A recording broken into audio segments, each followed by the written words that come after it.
కానీ ప్రార్థనా జీవితంలో కనుక మనం వర్తించినట్లయితే అనేకమైనటువంటి బిడ్డ పెట్టాలని ఆశలు చేస్తారు. మరి తల్లి మార్కుమారి తండ్రి గారి మోసే వారి కుటుంబంలో బిడ్డలను బిడ్డ సంతానం మనల్ని మనవరాలని అందరినీ అనేక రీతులుగా ఆశీర్వదించి అనేక రీతులుగా తీసుకెళ్ళిన ప్రార్థన బట్టి దేవుడు ఆశీర్వదించాడు. అదేవిధంగా మీరు కూడా మీ పిల్లల కోసం ప్రార్థించాలని మరి నేను మనవి చేస్తున్నాను. ఎందుకంటే సమయం లేదు, మరి అప్పుడే మధ్యలో దిగిపోయారు. ఎందుకంటే కూటీలు పోయే సమయం కాబట్టి మరి మాట్లాడలేదు. కానీ వచ్చిన నేను పాడి చేస్తాను.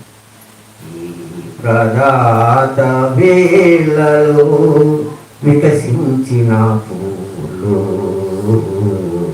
సంధ్యా సమయములో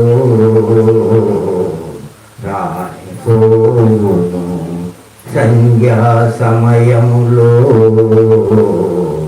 రానిపోను. అనంతకాల వాహినిలో నీ జీవితం ఒక బిందువు, అనంతకాల వాహినిలో నీ జీవితం ఒక బిందువు. 3 నాళ్ళ బ్రతుకు తీరప 3